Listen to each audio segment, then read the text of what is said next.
is an unemployment claim and what do you do when an employee files one? You got to pay the money or did you have all your ducks in a row? That's a great question and we're going to talk about it today.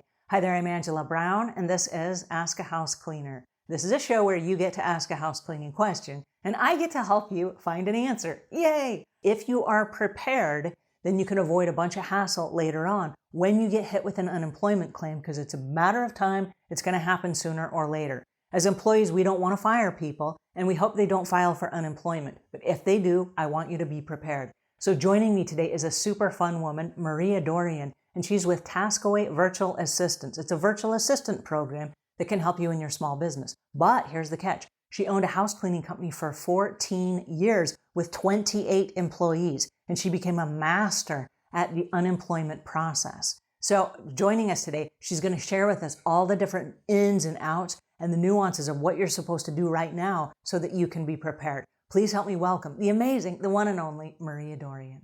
All right. So my name is Maria Dorian, and I owned a cleaning service in Austin, Texas for 14 years. So took it from a mop and a broom to over, 28 cleaning staff and an $850,000 run rate before I sold. Once I sold, we found ourselves in a place where I was free. I mean, we were free. Our whole family. We have 4 kids, and my husband and I. We decided to literally sell everything we own, and we moved to Spain. So I'm actually living in Valencia, Spain, which is epically amazing. Actually, one day I got a cold call from the owners that actually bought my business. And they said, "Hey, so we watch you on Facebook. We know that you have a whole lot of time on your hands. Would you be interested in helping us by being a virtual assistant for our company?" And it was like, that's it. So I picked up that account, and it honestly did not take me very long to pick up another one and another one. And here we are, fast forward, a year later, we're stepping on, roughly about 40 clients and about maybe 33, 34 VAs. My goal with unemployment was to never ever lose an unemployment case. It was just fascinating. Like when an employee, claims unemployment, what is unemployment and all of that stuff. So the rules are different in different states. So I happen to be in Texas. So I really learned how to fight and win an unemployment case in Texas. I had 17 people claim. I won every single one. I lost one. I appealed it, had to go in front of a judge and won that. And honestly, the coolest thing was when we had our court case, hearing the judge asking the employee that claimed, asking them questions, and then knowing why he was asking those questions of her.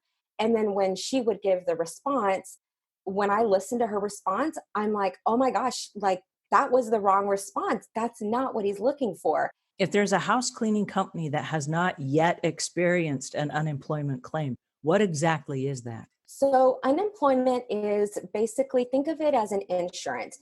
It is paid by every employer into the federal government. There's 3 states where the employee actually has to pay into that fund.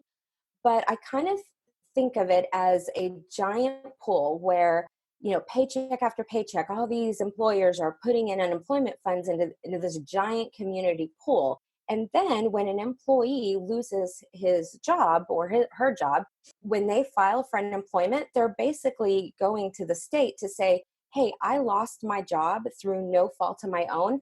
I'd like unemployment benefits. So it's basically a benefit to an employee that allows them to recoup some of their funds while they find a job if they lose it through no fault of their own. So is there a way that you can avoid an unemployment claim altogether? So I don't know that you can actually avoid an unemployment claim. And reason is any employee could claim unemployment at any time for any reason, right? So you can't avoid somebody claiming unemployment. But could you avoid actually paying out unemployment? Absolutely. Lots of steps you can take. So when the burden of proof falls on the person that actually initiated the separation. So if an employee quits, then the burden of proof is on them to prove that they lost their job through no fault of their own.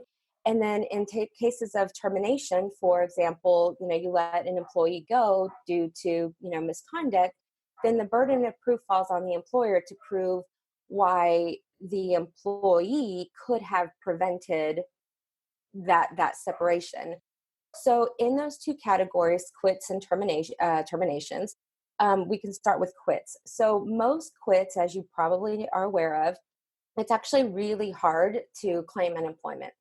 But there are cases that you could actually lose an unemployment case when an employee quits. Common, well-known reasons would be, sexual harassment, unsafe work conditions, lack of payment, a change in job where all of a sudden the employee can't do that work. So maybe they were hired to do one thing, and then the boss said, "Hey, we don't need you to clean houses anymore. We need you to be an office manager." And the employee's like, "Yeah, there's no way, man. I'm a house cleaner." And if they quit, they file for unemployment, they can actually win that unemployment case. The other thing that can happen, and a lot of people don't know this, is if an employee gives you a 2-week notice and you say, "Gosh, thank you, Jane, for your 2-week notice, but we're going to actually let you go right now. You're terminated." A lot of people don't realize that that's actually not known as a quit. That's actually known as a termination. And that could lose you an unemployment claim, meaning that you would have to pay their unemployment benefits. The other part is a little bit more is a little bit more daunting, and that's termination. With this type of category, when you actually let an employee go, that's the one that most people will make mistakes on, and that's what most, people, employers, that's where they'll lose their case, is on the terminations. What you're trying to prove there is that the employee had full power to not lose their job. They could have prevented that termination. Another thing that a lot of people don't know is letting somebody go for incompetence is not the same thing as letting them go for misconduct. You've got to kind of be careful about that. When you get an unemployment claim, you'll get a letter. First of all, call the unemployment office. Obviously, the phone number is going to be on the letter, and then respond right away. The unemployment office, is definitely going to look at how fast the employer responded. So respond right away. Go ahead and write in that your response, and it's a really quick, "Yes, I fired her for misconduct," and then write that on the form that they give you, and then fax that in.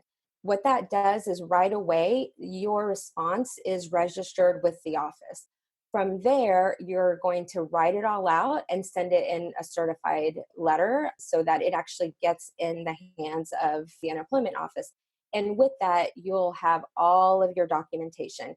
And with that documentation, there's a lot that goes to it. In your unemployment response, like the actual letter that you send it in, you want to make sure that you craft that letter really, really well. And this is why I say it's super important to kind of know exactly what your state is looking for on unemployment. Would you recommend at this point hiring an attorney to help you write that letter? Or would you suggest that the house cleaning business owner just write the letter themselves? I have never hired an attorney.